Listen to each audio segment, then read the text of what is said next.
What are you waiting for? It's an interesting paradox. There's an old saying, you can piss in one hand and wish in the other and see which one fills up first. Now, I know somebody just said, KR, did you really just say that? Yeah, I did. Because sometimes we say we're waiting when really we're just wishing.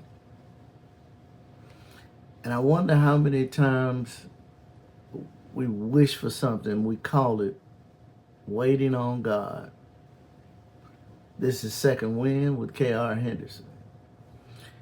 Fellas, what are you waiting for? I don't mean, man, what are you waiting for in the sense of get up and do something? No. I'm asking, what are you waiting for? An answer? An opportunity? Perhaps a confirmation? Maybe you're waiting for something to change or somebody to change. Or maybe you're trying to figure out whether it's time to move at all. And I want to talk to you about this because I don't have it all completely figured out. I'm living this, as a matter of fact, right now. I'm waiting. I'm in what I would call a holding pattern. And maybe you are too. You've been working, you've been praying, preparing. I mean, you've got the vision and you've seen enough to believe that you're headed in the right direction. But right now, nothing seems to be moving. And waiting hits differently when you're a man in your second wind. Here's what I mean. When you're 25, somebody tells you to be patient. Okay, you've got plenty of time. Or so you believe. But when you're 40, 50, 60 plus, and you still believe there's something you're supposed to build, somebody you're supposed to help, maybe an assignment with your name on it, waiting can start to feel a whole lot like wasting.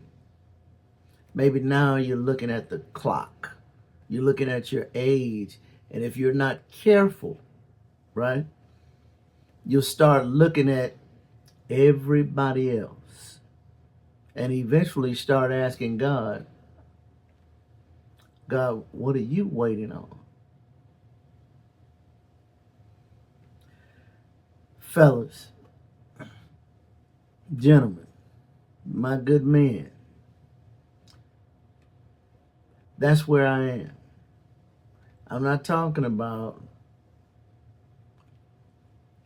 this stuff as if it's something I'm teaching. No, no, no. I'm talking to you from the other side of this thing. I'm talking to you while I'm still in it. You get what I'm saying? So maybe we can figure this thing out together. And before I forget, I want to bring something to your attention. I've created on Facebook a page called The Brotherhood for Second Wind. Now there, I wanted to dialogue about some of these topics offline as men in a private setting, if that makes sense. So I want you to go there and join that group, please, so that we can start to comment. I mean, you can comment in the chat.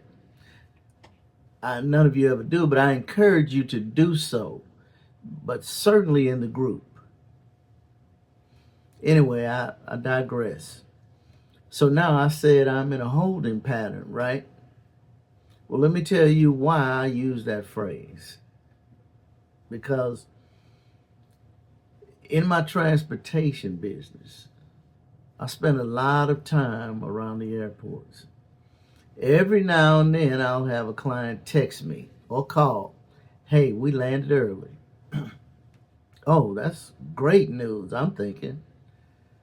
All right, that means, hey, I'm about to get out of here and get home early too, right? But then 10 minutes go by, no client. 20 minutes go by, still nobody. 30 minutes sometimes. Sometimes I've had it up to an hour, hour and a half. But now I'm looking at my phone or my watch like, didn't you just tell me you landed? And they did. That's what's interesting. They landed. They're at the right airport. The plane isn't lost. Nothing's wrong with the aircraft. They've reached their destination, but there's a problem. They don't have a gate. Let that sit for a second. There may be another plane sitting at the gate that they're supposed to move into. There may be traffic on the ground. Could be something happening with the passengers sitting on the plane. Nobody absolutely knows anything about.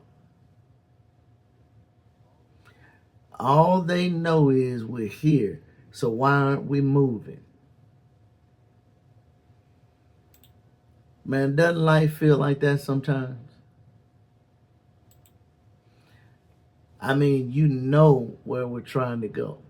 You've done the work. You've got the experience. You're ready for it. You believe you're headed in the right direction, and yet you're sitting there thinking, okay, so why aren't we moving? And here's the frustrating part about sitting on that airplane waiting to get off. That's a holding pattern. But fellas, there's another kind of waiting. Sometimes circumstances make you wait. That's just the way it is. You don't have control over the gate. You don't have clearance, so you wait. But then there are times when you choose to wait because you're trying to figure everything out, or you're just trying to figure out something. Did I really hear God correctly? That's what happened to me with Second Wind. Before there was a podcast, before there was an episode, before you're not late, you're a sign, there was just a vision. I saw myself talking to men at a different stage in life. Men who became fathers later. Some men started over. Some men just rediscovered their purpose or just discovered their purpose. And I could see it. But I didn't immediately move on it because I kept wondering, is there really an audience for this? Do men need this? Or is it just something that was important to me because of where I am in my own life? So I waited. I didn't move immediately. I remember hearing Zig Ziglar talk about vision years ago. And I'm paraphrasing, but the idea was that once you get a picture in your mind starts working on that picture. It's trying to develop that picture. You start noticing things you may have walked right past before. And that's exactly what started happening to me. One day I bumped into a well-known entertainer. I'm not going to say his name, but we got to talking, and I found out he was over 60 and had a 14-year-old daughter. I thought, maybe I'm not the only one. Then I'm at church one day and I run into a 55-year-old gentleman dropping off his 8-year-old daughter. Now I'm paying attention. Once interesting, twice, now I'm looking up like, okay, God, are you trying to tell me something? But I still didn't move. Then came the third conversation. I was picking up a young lady and we started talking about her and her father. The parents had divorced when she was a young girl. Her father had struggled with an addiction. Eventually he got clean and remarried, but now his wife is struggling with an addiction. So he's raising a young daughter, right? He's got a young daughter, and his young daughter had reached one of those developmental stages in a young girl's life, and dad didn't know what to do. He had to call his ex-wife and say, hey, I need some help here. And that hit me differently because now I'm just seeing older fathers. It really wasn't, I started seeing them everywhere. But now all of a sudden, after the third one, I was seeing the question that those fathers were carrying. I mean, men who loved their children, but who didn't always have a roadmap. Starting over, rebuilding, trying to figure out fatherhood, manhood itself at a different stage in life. And that's when I say, okay, God, I hear you. And I moved. That's when second wind stopped being something I was thinking about and became something I started doing. Looking back, I learned something. Once I could see the picture, I started recognizing the pieces. I was watching, I was listening, I was paying attention. And brothers, waiting isn't always an activity. Sometimes waiting is observation. Second wind, knowing when to start. Sometimes the answer you're asking, or I'm asking, or we're asking, right? God doesn't always come with a flashing sign, right? He doesn't. Sometimes, you got to pay attention because the confirmation you've been asking for may be walking right past you. And maybe that's another part of second wind that we don't talk about enough. Second wind isn't always about starting over. I say this all the time. Sometimes it's about knowing when to start. Because what do you do when you figured out where you're going, but you're still trying to determine when it's time to move? Think about that. Sometimes you know where you're going. You just don't have clearance to move yet. Let me give you an example. David, in Scripture, y'all remember him. After being anointed king, guess what? He went back to the sheep. How about that? After being anointed, he goes back in the field. Wait a minute. I thought you said king. But sometimes God gives you a glimpse of where you're going. And you assume he means right now. David was anointed long before he sat on the throne, big fella. So maybe that's part of what we missed. We spend so much time asking, when is it going to happen? Maybe we ought to be asking, who am I becoming while I'm waiting for it to happen? How about that? And gentlemen, this is where work harder on yourself comes in, because I can't control when the gate opens. You can't. I can't control every opportunity, but what I can control is working harder on me. I can get better. I can be prepared. I can strengthen relationships. Because waiting doesn't have to mean wasting. Maybe while I'm waiting for the opportunity to change, God has given me an opportunity to change. And fellas, that's a full-time job right there. Because apparently God has found plenty around here that I still need to work on.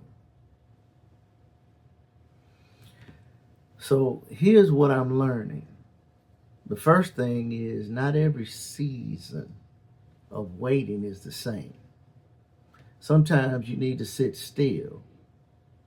Sometimes we need to prepare, and sometimes we just need to pay attention. And other times we've already gotten enough confirmation. It's time to move then. The challenge is knowing which season you're in. But whatever season you're in, gentlemen, don't waste the wait. Because you don't want to become so consumed about when something is going to happen that you miss what can happen in you while you're waiting. You get that? And there's one more thing that I'm learning. While I'm waiting for the outcome, God is still present. Make no mistake. Jeremiah 17:14 says, "Heal me, O Lord, and I shall be healed. Save me, and I shall be saved, for thou art my praise." Now, I love that last part. For thou art my praise. You see, what Jeremiah is asking God, he's asking him for something.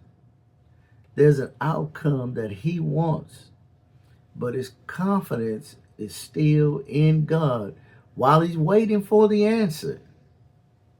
Man, I'm learning. I'm learning something from that. I can pray for what I want. I can work toward what I believe, right? I can even ask God to open doors. But I don't want to praise. I don't want my praise held hostage by the outcome. Waiting on God is one thing. Walking with God while you wait is another. So, brothers, if you're in a holding pattern right now, I understand. I'm on the tarmac with you. I don't know when clearance is coming, yours or mine. And I can't promise you everything you're waiting for will happen exactly the way you want it to. I can't tell you that. I wish I could. But I can tell you this. Don't turn the engine off, baby. Don't abandon the vision because it doesn't look like what you expect. And don't confuse somebody else's movement with your failure. Keep working. Keep listening. Keep praying. And when it's time to move, move. Because sometimes the destination hadn't changed. The timing has. And remember what I told you when we started? You can piss in one hand and wish in the other. Stop wishing. If God told you to wait, wait and work. And man, when he tells you to move, hear me now. When he tells you to move, roll. Why? Because you're not late. You're assigned. This is Second Wind with K.R. Henderson.